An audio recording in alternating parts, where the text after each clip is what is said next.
یہ ودیا پھکی میدے کے تمام امراض کے لیے بہترین ہے۔ میدا کے اندر گیس پیدا ہو جانا، میدا کے اندر جلن ہونا، میدا کے اندر ساڑ پڑنا اور بھوک کا کم لگنا، ان تمام امراض کے لیے یہ ودیا پھکی بہت مفید ہے۔ بسم اللہ الرحمن الرحیم۔ السلام علیکم ورحمۃ اللہ وبرکاتہ۔ ناظرین، آج ہم بات کر رہے ہیں میدے کی تمام بیماریوں پر، جس کا تعلق تیزابیت سے ہے۔ میدے کی جلن ہے، گیس بہت زیادہ بنتی ہے، بھوک کم لگتی ہے، کھانا ہضم نہیں ہو پا رہا۔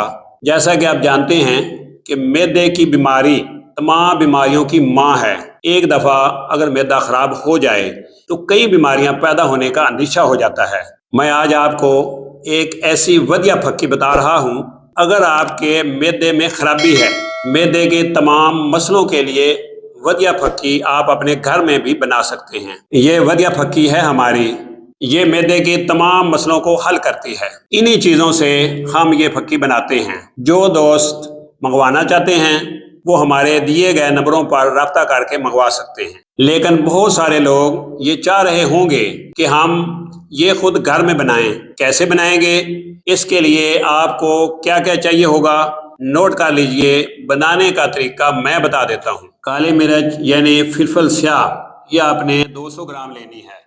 اس کے ساتھ آپ نے زیرہ سفید، یہ بھی آپ نے 200 گرام لینا ہے۔ اس کے ساتھ آپ نے سونڈ یعنی ادرک، یہ آپ نے 100 گرام لینی ہے۔ اس کے ساتھ آپ نے دیسی اجوین، یہ 60 گرام لینی ہے۔ اس کے ساتھ آپ نے 7 لیموں، یہ آپ نے 100 گرام لینا ہے۔ اس کے ساتھ لاہوری نمک، یہ آپ نے 200 گرام لینا ہے۔ اور اس کے ساتھ نمک سیاہ، یہ آپ نے 120 گرام لینا ہے۔ اور ساتھ آپ نے لونگ، یہ آپ نے 10 گرام لینے ہیں۔ اور اس کے ساتھ آپ نے دار چینی، یہ بھی 10 گرام لے لیں۔ اور اس کے ساتھ ہینگ آپ نے یہ بھی 10 گرام لینی ہے۔ اس کے ساتھ آپ نے پودینہ خشک، یہ آپ نے 60 گرام لینا ہے۔ ان تمام چیزوں کا صفوف ہم نے تیار کر لیا ہے۔ اس کو آپ نے صبح، دوپہر، شام کھانا کھانے کے بعد ایک چائے والی چمچ آپ نے تازہ پانی کے ساتھ استعمال کرنی ہے۔